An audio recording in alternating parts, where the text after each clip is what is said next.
The government's been lying to the public for 42 years. It's very, very difficult to go back and say, admit that we've been lying to you. 42 years is a long time for the government to keep anything a secret, let alone something as sensational as UFOs. UFO researchers couldn't agree more. They say there have been huge cracks in the cover-up, but that the public and press haven't been listening. At the center of this whole scenario is the conservative New Mexico town, Roswell, which in 1947 was home to the Roswell Army Air Base. These days, the locals use these old airstrips to race dragsters and the old hangars as an industrial park. But 42 years ago, this is where it all began, the birthplace of what some have called the Cosmic Watergate. What happened on that night in July 1947 sounds like the plot of an old science fiction movie. Residents saw a bright object streak across the sky. 70 miles out of town, it exploded, scattering debris over a large area. Rancher Mac Brazel found the strange metallic fragments and days later reported the matter to authorities. Roswell intelligence officer Major Jesse Marcel was dispatched to the scene to collect the wreckage. One thing I was certain of, being familiar with all air activities, that it was not a weather balloon, nor an aircraft, nor a missile. It was something else of which we didn't know what it was. Marcel said the thin foil-like metal was virtually indestructible with strange hieroglyphics written on it. In his words, it was not of this earth. Base Commander Colonel William Blanchard, certainly familiar with all aircraft of the day, agreed. He called up his press liaison, Lieutenant Walter Hott. He called and said words to this effect: "We've got pieces of what we think is a flying saucer."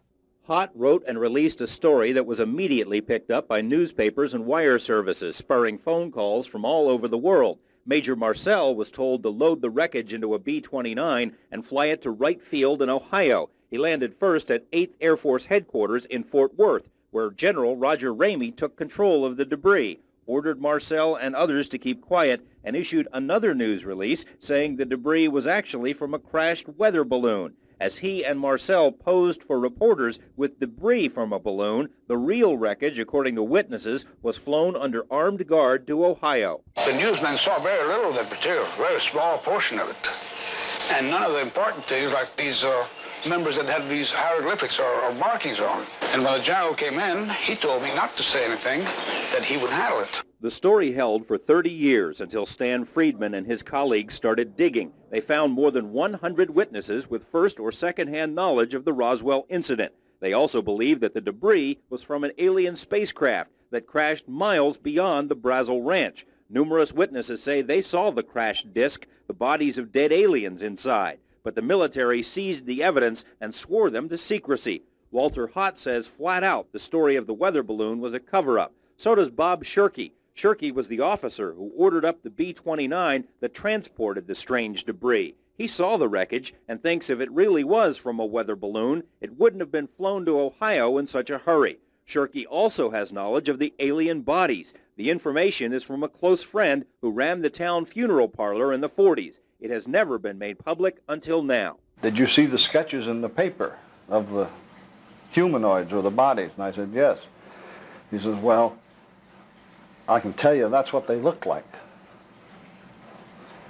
Says our funeral parlor supplied the caskets for the Air Force to use because we had the contract. And they came in and took all the baby-sized or youth-sized caskets we had. What would an alien spacecraft be doing in Roswell in the first place? Well, in the late 40s and early 50s, New Mexico had more UFO sightings than any other place in the world. Consider one possible explanation. It was at Los Alamos that the atomic bomb was developed and built. The Trinity site is where the first A-bomb was detonated. White Sands is where all post-war missile tests were conducted, and Roswell was home to the 509th, the only atomic bomb wing in the world. If an alien intelligence wanted to learn about human military capabilities, New Mexico was the place to be. The strange sightings and somewhat flimsy excuses continued long after the alleged Roswell crash. Lonnie James was an Air Force radar operator in Roswell in the 50s. He recalls at least 3 instances when UFOs were picked up on radar and seen from the ground. Jets were scrambled, but they couldn't get close. The sweep on the radar comes around every 5 seconds.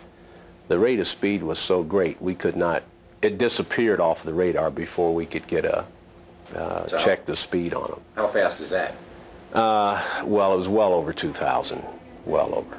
The official explanation for what James and others saw, the ubiquitous excuse, weather balloons. I think you know as well as I do, George, that weather balloons do not behave in that fashion. Of course, UFO buffs smell a cover-up. But what about the level-headed people of Roswell? Do they believe that a flying saucer crashed outside their town? I don't know percentage-wise what the difference would be, but I think after the recent exposure, I think that really a lot of people believe it.